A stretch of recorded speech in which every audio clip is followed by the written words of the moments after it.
이제 연말이 가까이 오고 있습니다. 이제 연말이 오고 또 연초가 되면 한 번쯤은 이렇게 결심하고 결단했을 일 중에 하나가 아마 성경 통독이 아닐까 싶습니다. 내가 적어도 1년에 성경을 한 번 일독하겠다라는 마음에 그런 결단을 한 번쯤은 아마 여기 계신 우리 성도님들 다 가져보셨을 거라고 생각이 듭니다. 근데 성경 통독을 하다 보면 읽다 보면 본문 가운데 한 2번 정도 위기가 있습니다. 그 첫 번째가 레위기입니다. 굉장히 제사법들이 많죠. 복잡합니다. 여기서 첫 번째 위기입니다. 두 번째는 족보입니다. 족보요. 성경에서도 가장 긴 족보가 우리 오늘 읽었던 역대상에 나오는 족보입니다. 무려 1장에서 9장까지, 무려 1장에서 9장까지 9장에 걸쳐서 족보입니다. 낳고가 끊임없이 나오는 구절이에요. 더구나 이름도 어떻게 보면 듣도 보지 못한 발음도 어려운 그런 이름들을 계속해서 낳고 그래서 계속 읽다 보면 어느새 성경을 손에서 낳는 일이 있더라고요. 계속 낳다 보면은. 네.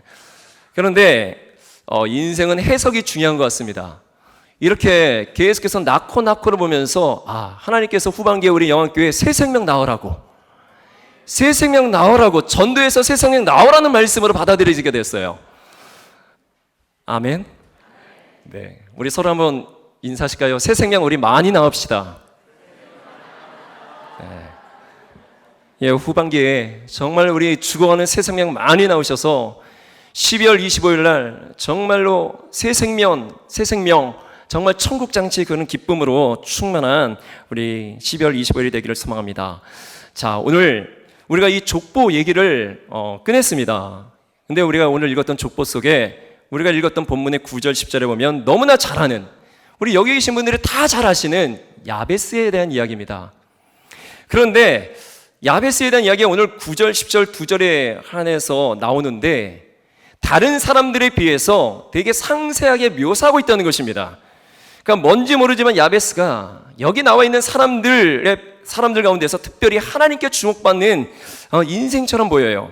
다른 사람들 이름만 그냥 쭉쭉 넘어가는 거에 비해서 야베스는 2절도 짧지도 않아요. 그런데도 이렇게 길게 하면서 소개하고 있는 거 보면 뭔가 하나님께서 이 야베스의 인생을 주목하고 계시다는 생각이 들었다는 것입니다. 그렇다면 이 야베스가 어떻게 살았기에 하나님께서 이렇게 주목하시는 인생으로 살아갈 수 있었는지에 대해서 오늘 말씀을 함께 나누기를 원합니다. 그런데 우리가 야베스에 대해서 함께 말씀을 나누기 전에요, 먼저 우리가 이 역대기에 대한 배경을 먼저 아셔야 되는 거예요. 이스라엘 백성들이 죄악 가운데 멸망하게 됩니다. 바로 바벨론이라는 나라에 멸망하게 됩니다. 바벨론으로부터 멸망을 당해서 그 유다의 온 지방과 예루살렘이 다 무너집니다. 하나님의 성전도 파괴되고 무너집니다. 사람들이 수없이 죽어갑니다. 그리고 비참하게 또 끌려가는 인생이 됩니다. 그래서 이스라엘 백성들이 포로로 바벨론이라는 나라에 끌려가서 그 포로 생활합니다. 근데 그곳에서 바벨론에서 70년이란 시간 동안 바벨론이 통치합니다. 그런데 70년 이후에 바벨론도 멸망해요. 페르시아라는 이 나라를 통해서, 바사 제국이라는 이 나라를 통해서 멸망을 당합니다. 그런데 이 바사 제국, 이 페르시아에 고레스 왕이라는 사람이 있어요. 이 고레스 왕이 어떤 정책을 펼쳤냐면 포로들을 자기 고향으로, 조국으로 다시 돌아가게 하는 그런 귀화 정책을 펼쳤다는 것이에요. 그래서 이스라엘 백성들이 다시 고향 땅 예루살렘으로 다시 돌아오게 됩니다. 그런데 포로 생활 가운데 있었던 이스라엘 백성들 가운데는 그 가슴 한편에는 늘 가슴에 하나님의 성전에 대한 그 다 무너져버린 하나님의 성전에 대해서 가슴에 아파하는 이스라엘 백성들의 마음 한켠에 늘 포로 생활 가운데 있었다는 거예요. 그래서 늘 마음속에 고향 땅으로 돌아가면, 예루살렘으로 돌아가면 하나님의 성전을 먼저 짓자. 그래, 하나님의 성전을 다시 짓자. 이런 마음을 가진 믿음의 사람, 하나님의 백성들이 고향 땅으로 돌아갑니다. 돌아가서 이제 하나님의 무너진 성전을 다시 짓고자 시작했는데 막상 고향 땅에 와 보니까 문제가 한두 가지가 아니었던 것이에요. 일단 처음에는 돈이 없었어요. 경제적인 문제였습니다. 성전을 지으려면 돈이 필요합니다. 그런데 돈이 없는 거예요. 경제적으로 어려운 거예요. 그리고 주변의 강대국들이 하나님의 성전을 다시 지으면 너희들 알아서 해. 하나님 성전 짓지 마. 이렇게 주변의 강대국들이 정치적으로 외교적으로 압박을 주는 거예요. 그리고 주변의 강대국들이 호시탐탐 이 이스라엘을 넘보려고 합니다. 온 백성들이 하나님의 성전에 노동력으로 다 들어가야 될 형편에 이렇게 군사력까지 나눠줘야 되니 이런저런 경제적, 정치적, 외교적 이런 이 군사적으로 한두 가지가 아니었던 거예요. 하나님의 성전을 다시 지어야지. 그래, 무슨 일이 있어 하나님의 성전 다시 지어야지라는 마음을 가지고 그렇게 백성들이 시작을 했지만 현실적으로 이것저것 너무너무 많은 문제들이 있기에 결국에는 성전을 다시 재건하는 일을 멈춰버려요. 중도해버립니다. 포기해버립니다. 그것도 자그마치 15년이라는 시간 동안 멈춰버렸던 거예요. 그런데 하나님의 선지자들이 와서 다시 백성들을 권면합니다. 그랬을 때 하나님의 백성들이 다시 그래, 우리가 인생의 가장 중요한 것이 무엇인가? 하나님의 성전을 다시 짓는 것이 아닌가? 이스라엘 백성들에게 하나님의 성전은 중요한 의미를 가지고 있었어요. 그래서 이들의 인생의 가장 중요한 중심이 되는 하나님의 성전을 다시 짓자. 우리가 들 먹고 들 입어는 하는 있더라도 하나님의 성전을 짓자. 하나님의 성전을 지어서 예배를 회복하자. 신앙을 회복하자. 우리가 예배가 회복되면 이 땅에 놀라운 변화의 역사들도 일어날 것이다. 회복의 역사가 일어날 것이다. 이 땅 가운데 현실의 어려운 복음 문제들도 해결이 될 것이다. 그러니 우리 하나님의 성전을 최선을 다해 짓자라고 백성들이 다시 성전을 짓기 시작하는 거예요. 그렇게 지어가지고 마침내 하나님의 성전을 다 짓게 됩니다. 하나님의 성전을 다 지어버렸어요. 하나님의 성전을 지으면 뭔가 자신들이 살고 있는 땅에 변화가 일어날 거라고 기대를 했어요. 뭔가 회복의 역사가 일어날 거라고 기대를 했습니다. 그런데 막상 하나님의 성전을 지었는데요, 아무런 변화가 일어나지 않는 거예요. 어떤 회복의 역사도 일어나지 않는 것입니다. 여전히 문제는 그대로 있는 거예요. 여전히 현실의 어려움은 그대로 있는 것입니다. 아니요, 오히려 심지어 더 어려워지는 거예요. 오히려 상황들이 더 나빠지고 더 형편이 어려워지는 거예요. 그러니 이스라엘 백성들의 마음에 신앙의 해이가 되는 거예요. 우리가 나를 위해서 했던가, 주님을 위해서 우리가 이렇게 희생하며 우리가 신앙 가운데 우리가 애쓰고 우리가 신앙을 붙들고 우리가 이렇게 살아왔는데 왜 우리의 현실은 이렇게 풀리지 않고 왜 여전히 이런 어려움이 있는가? 지금 이스라엘 백성들의 마음이 좌절하고 낙심하고 있다는 거예요. 혹시 우리의 삶도 이러한 일을 경험하지 않으십니까?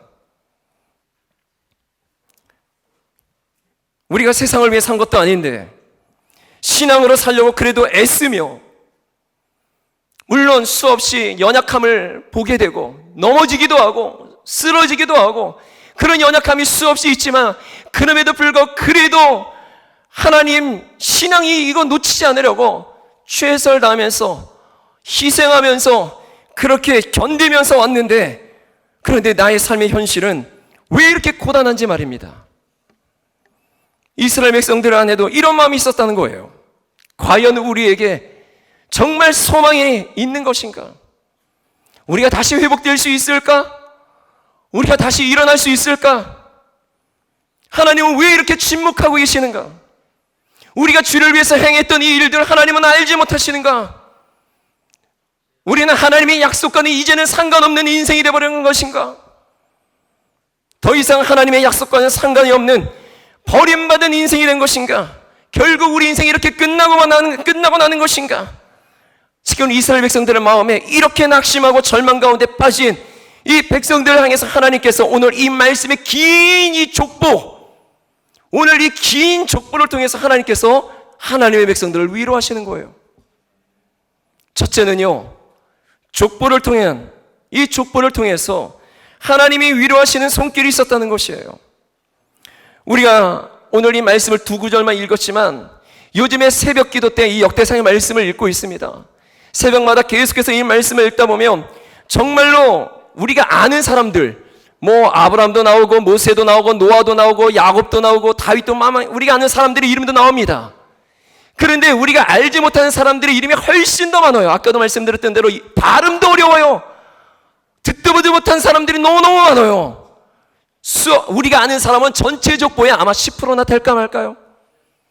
모르는 사람이 훨씬 많습니다. 이렇게 족보를 보시면 너무나 자세하게 세세히 사람들의 이름을 계속해서 기록하고 있다는 거예요.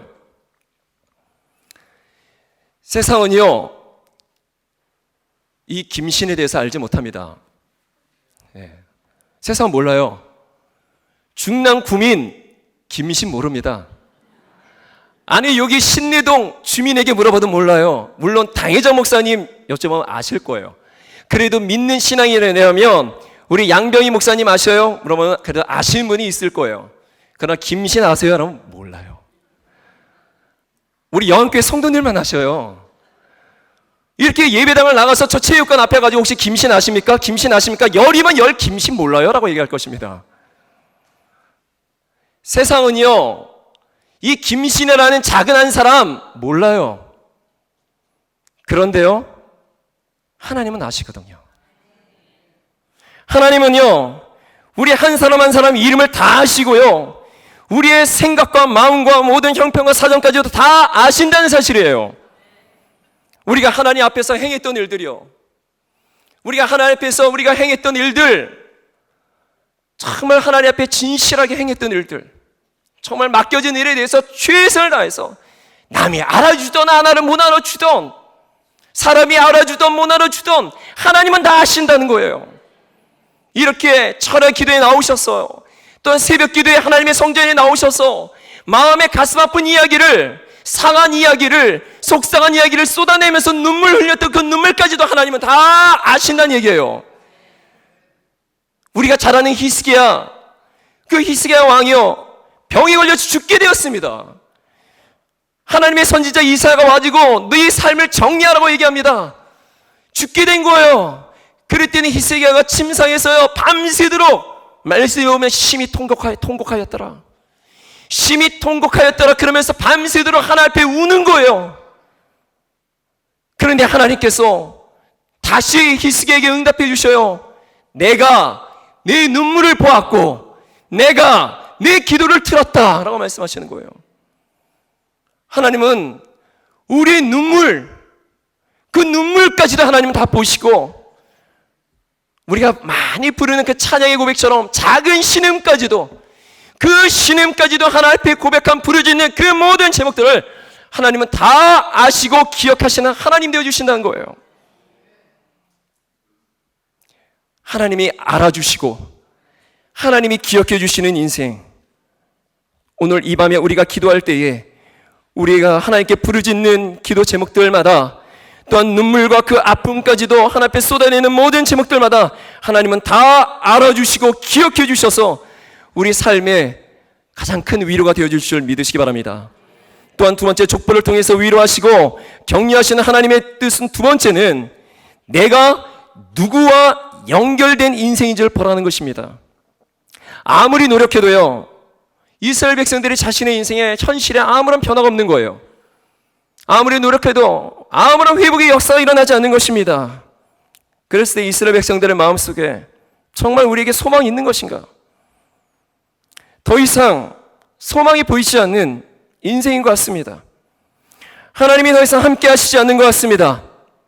하나님의 약속은 더 이상 나하고는 상관없는 것 같습니다. 하나님이 일하심이 보이지 않아요. 하나님이 느껴지지 않습니다. 하나님으로부터 버림받은 인생 같습니다. 이렇게 결국 망하는 인생 같습니다. 이렇게 낙심과 절망으로 주저앉은 이들에게 하나님께서 족보를 보라는 것입니다. 아담으로 시작한 족보, 오늘 이 역대상 1장에 보시면 아담으로부터 족보가 시작합니다. 아담으로부터 시작한 족보는 노아를 거쳐서 믿음의 조상인 아브라함으로 이어집니다. 그러나 하나님의 약속의 말씀이 임하는 인생이 되게 하셔요. 아브라함 언약 백성의 조상으로 세워주십니다. 그 하나님의 약속이 이삭에게로 흘러가고 또 야곱으로도 흘러가게 하셔요. 그리고 너와 네 집은 영원히 견고하게 세워질 것이라는 그 약속을 다윗이 받습니다. 하나님의 이 약속을 받은 다윗, 그 약속이 또한 후손들에게 계속해서 흘러가게 하셔요. 근데 어디까지 흘러가게 하시느냐? 우리가 오늘 족보의 1장부터 9장까지인데 9장에 보시면 9장이 누구에게까지 흐르냐? 바로 포로에서 돌아온 이스라엘 백성들 한 사람 한 사람에게까지 하나님의 약속이 흘러가게 하셨던 거예요.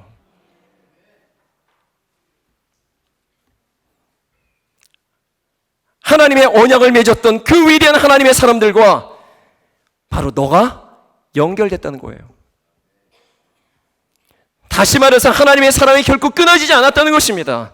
하나님의 택한 백성들, 하나님께서 하나님의 택한 백성들을 결코 버리지 않으셨고 결코 포기하지 않으셨다는 하나님의 이 마음을 이 족보를 통해서 보여주셨다는 거예요. 이 9장이라는 긴 족보 속에 하나님의 택한 백성들을 결코 버리지 않으셨다는 것을 이 수많은 사람들의 이름들을 열거하면서까지 내가 너희를 결코 포기하지 않았다, 결코 포기하지 않았다고 하나님께서 바로 그 마음을, 그 사랑을 보여주시고 있다는 거예요. 비록 지금 눈앞에 보이는 현실이 어렵고 힘들지만, 그래서 내 눈에 아무것도 보이지 않고 길이 보이지 않아서 하나님이 느껴지지 않는 것 같이 느껴지지만, 그러나 분명한 것은 변함없이 자신의 이런 연약한 인생을 붙들고 계시는 하나님의 신실한 은혜를 보라고, 오늘 족보를 통해서 보라는 것이에요. 시편 37편 24절에 보면 우리 인생은 수없이 넘어진다고 합니다. 우리 인생은 수없이 넘어진대요. 건강으로 무너지고, 관계 때문에 무너지고, 물질 때문에 넘어지고, 여러 가지 문제 때문에 넘어지는, 수없이 넘어지는 인생이 우리라는 것이에요. 이렇게 넘어질 일이 너무 많다는 거예요. 그런데 넘어지는 일이 너무 많은데 우리가 아주 엎드러지지 아니하면 여호와께서 그의 손으로 붙드심이로다라고 말씀하고 계시다는 얘기예요. 몇 주 전에 당혜정 목사님께서 금요철야 말씀 가운데, 그 말씀 가운데, 설교 가운데 그 찬양을 부르셨어요. 그 찬양이 어떤 찬양이면 내일 일은 남 몰라라는 찬양이었어요. 저는 전 맨디에서 그 찬양을 부르면서 계속 눈물이 나는 거예요. 내일 일은 남 몰라요. 하루하루 살아요. 불행이나 요행함도 내 뜻대로 못해요.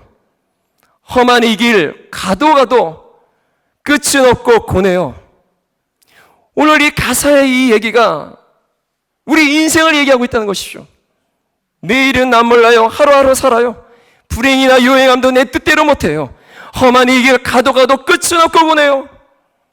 오늘 아무 일 없다가도요, 오늘까지 평탄하다가도요, 내일 갑자기 인생이 큰 위기를 만날 수 있다는 얘기예요. 큰 위기를 만났다고 하더라도 또 어떻게 해서 또 회복이 되고 또 다시 좋은 일들로 나타날 수도 있다는 얘기예요. 한 치 앞을 내다볼 수 없는 게 인생이라는 것을 성경의 말씀에도 얘기하고 있다는 거예요. 한 치 앞을 내다볼 수 없는 게. 그렇기 때문에 한 치 앞을 내다볼 수 없기 때문에 우리는 그 가운데서 우리의 연약함을 수없이 보게 됩니다. 한 치 앞을 내다볼 수 없는 인생 가운데 살아갈 때 우리의 연약함을 수없이 만나게 되고 경험하게 되면서 넘어지기를 반복하고 쓰러지기를 반복하고요. 그러나 분명한 것은 이렇게 한 치 앞을 내다볼 수 없는 인생을 살아가지만 우리 인생 가운데 가장 분명한 소망이 있는 것은 여전히 변함없이 우리 인생을 붙잡아 주시는 하나님의 손이 함께 해주신다는 사실을 믿으시기 바라요. 우리 내일 일은 남 몰라요. 우리 이 찬양 한번 고백했으면 좋겠어요. 우리 1절만 한번 고백했으면 좋겠습니다. 우리 가사를 생각하시면서 함께 고백하시겠습니다. 내일 일은 남 몰라요. 하루하루 살아요. 은혜나 요행함도 내 뜻대로 못해요. 험한 이 길 가도 끝은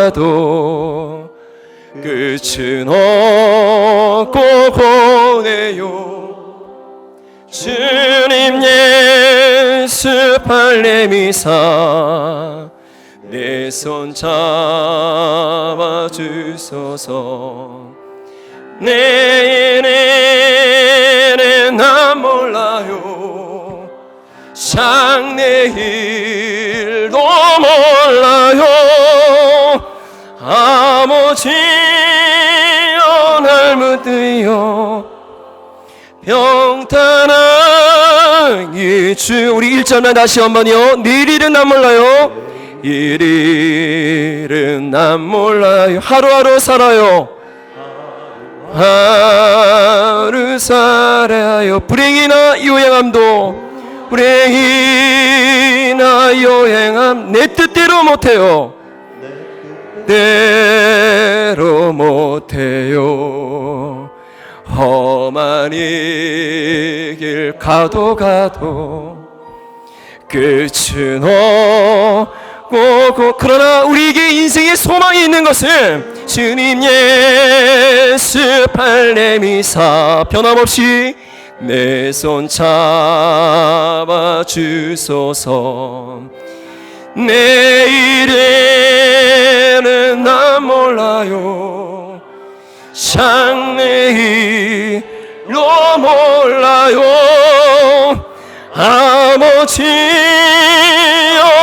아버지여 평탄하게 주옵소서. 아멘. 그러면서 성경에 소개하는 사람이 오늘 본문의 주인공 야베스입니다.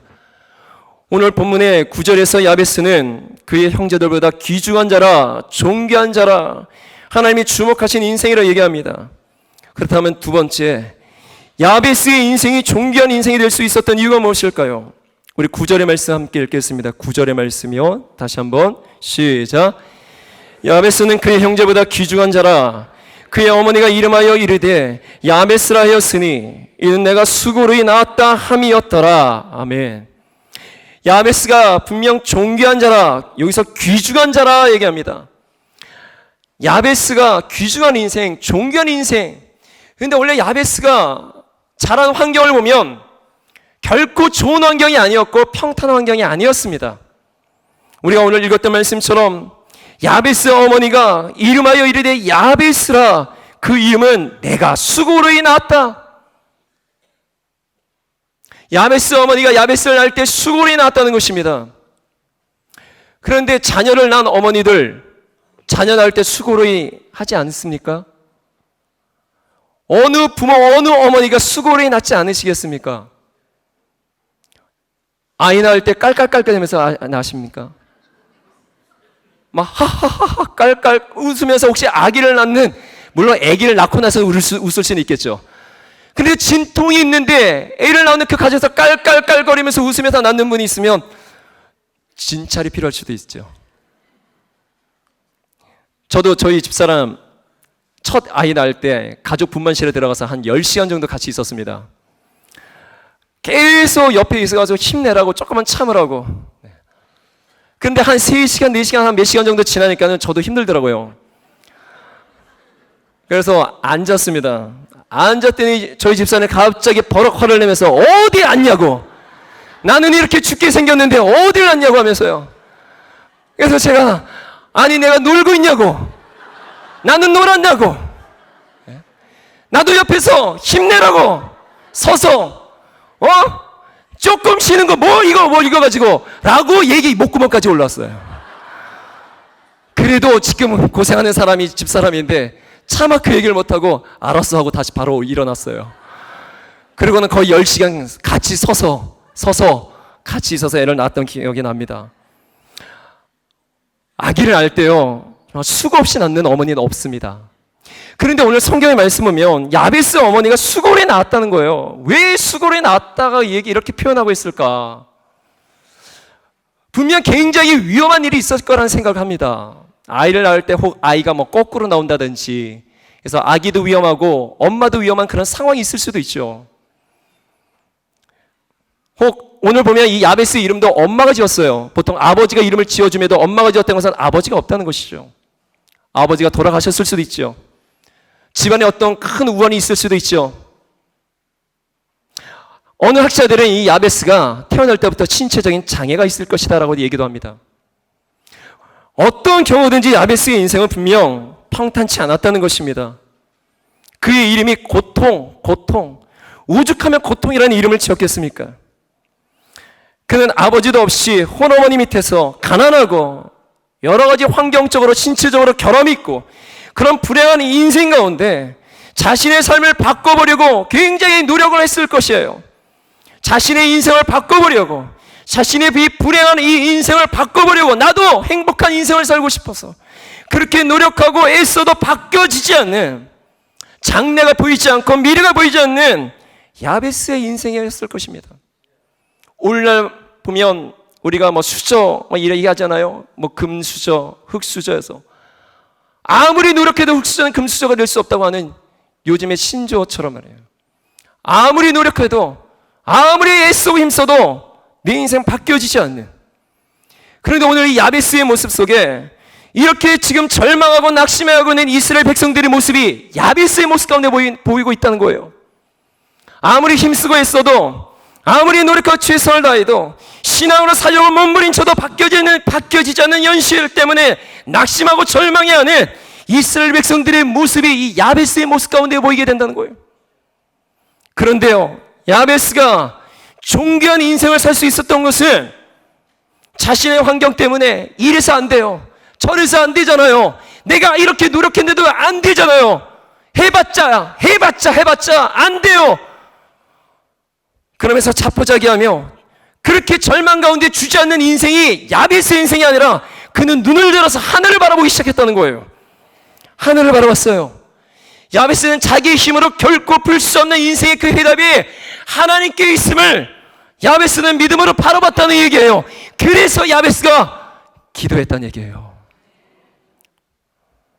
그래서 최근에 당회장 목사님께서 4주 동안, 한 달 동안 매주마다 같은 주제를 가지고 목사님께서 말씀을 전해주셨어요. 기도예요. 성도들의 삶의 본질이 기도다, 이것을 강조하시면서 우리 신앙 가운데 기도줄을 놓치지 말라고 신앙생활할 것을 강조하며 말씀하셨다는 것입니다. 오늘 야베스가 10절에 보니까 야베스가 이스라엘 하나님께 아뢰어 이르되, 오늘 한글 이 성경은 좀 점잖게 표현되고 있어요. 아뢰어 이르되, 이 성경 원어는요, 소리치다라는 뜻이에요. 소리치다. 야베스가 하나님께 소리치다, 외치다, 부르짖다라는 뜻을 갖고 있어요. 지금 야베스가 하나님께 부르짖으며 기도하고 있어요. 그는 부르짖으며 기도하며, 그는 기도할 때에 그는 살아계신 하나님을 만납니다. 오늘 10절의 마지막 보면 그가 구했어요, 부르짖었어요, 기도했어요. 그랬더니 하나님이 그가 구하는 것을 허락하셨다는 거예요. 그렇기 때문에 신앙 가운데 영적인 실체 되시는 하나님을 만나는 게 중요하다는 얘기예요.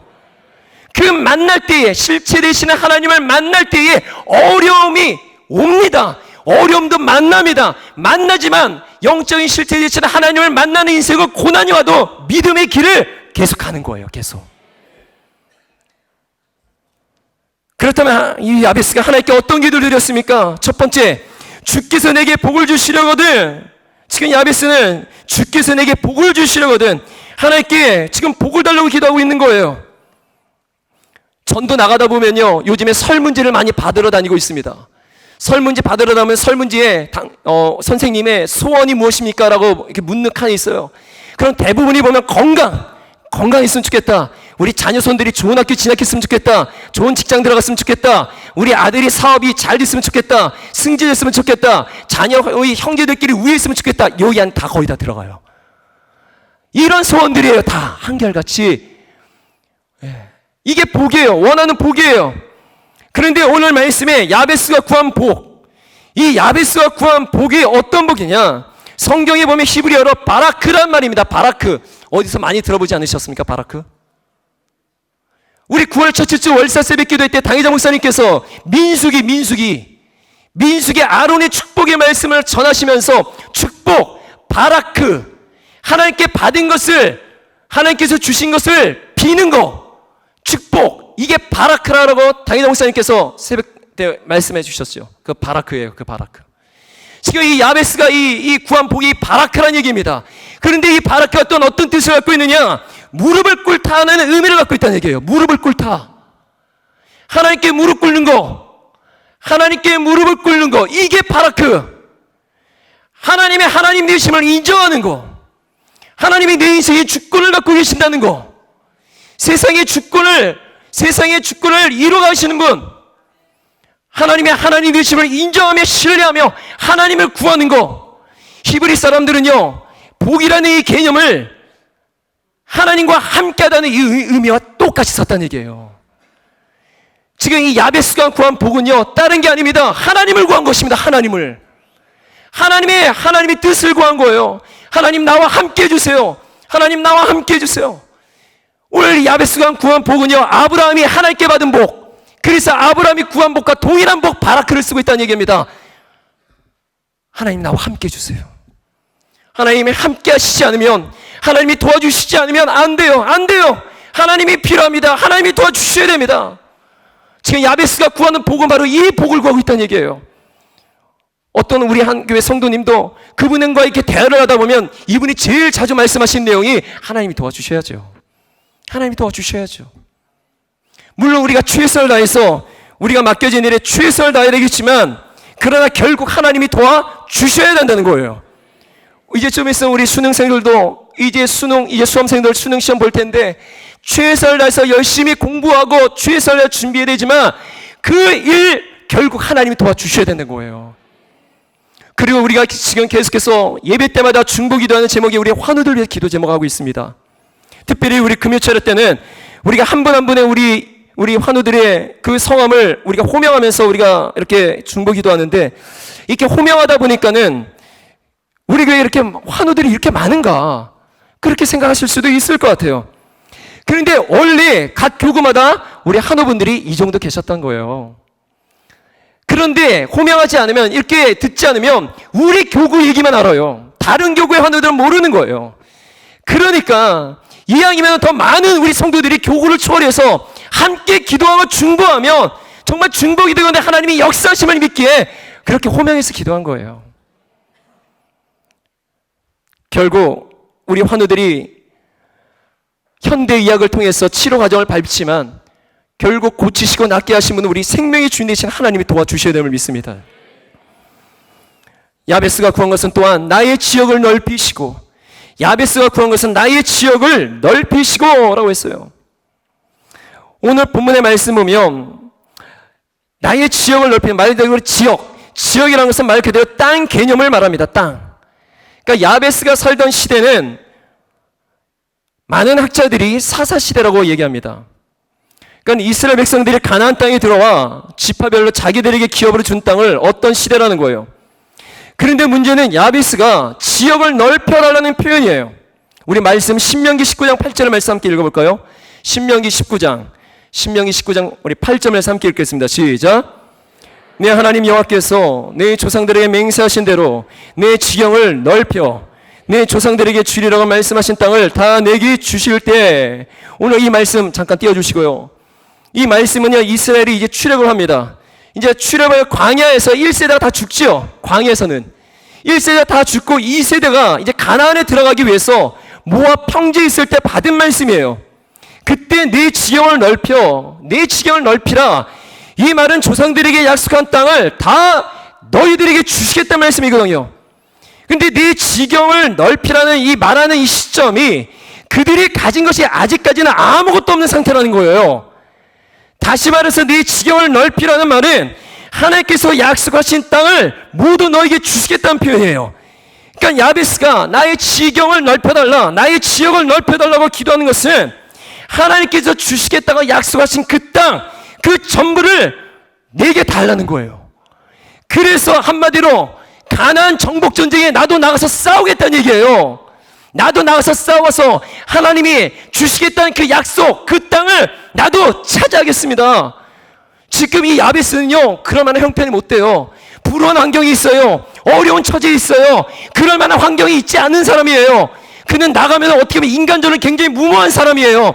굉장히 희생의 큰 치를 수 있는 상황이에요. 그럼에도 불구하고 야베스가 내가 전쟁에 나가서 저도 싸우겠습니다, 이렇게 희생을, 모험을, 위험을 동반하면서까지 행동한 이유는 다른 게 아니에요. 오직 하나님의 약속 때문이에요.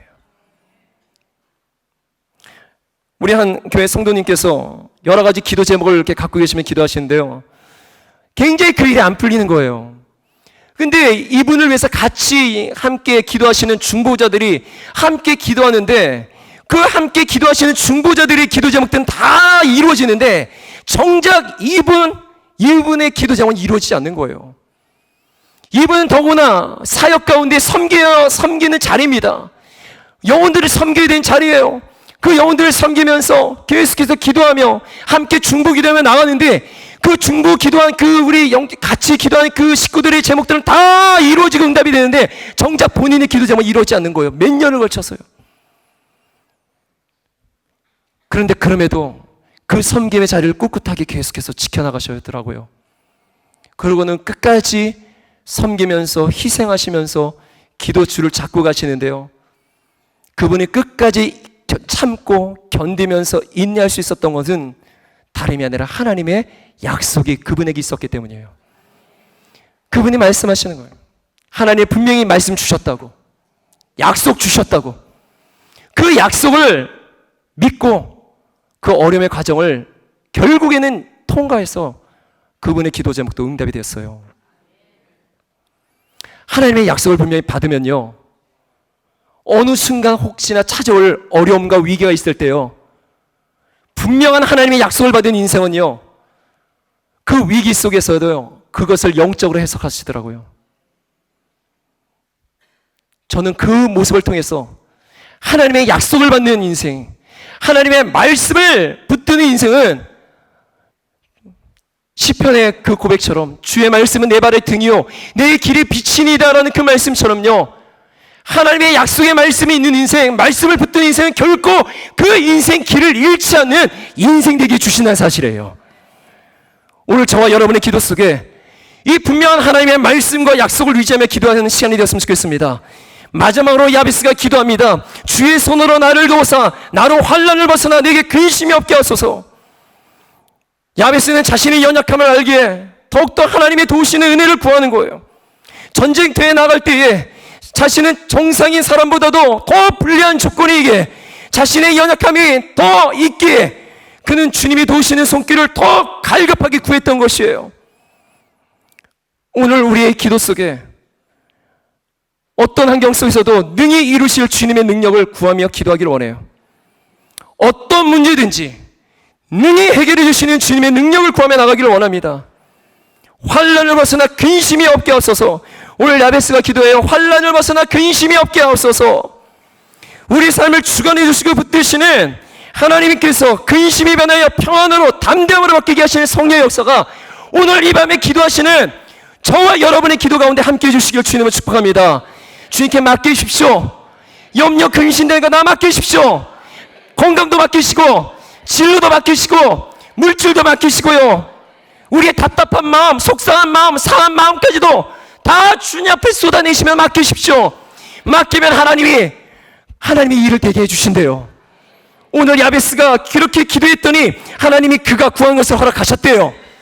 이 하나님의 야베스의 기도에 응답하신 하나님이 지금 우리하고도 동일한 우리 하나님이 되어주신다는 거예요. 다른 하나님이 아니에요. 야베스를 만나주신 하나님은 지금도 우리 가운데 우리 기도를 응답하시고 들어주시는 동일한 하나님 되어주시는 사실을 믿으시면서 오늘 말씀 붙들고 함께 우리 기도하기를 원합니다.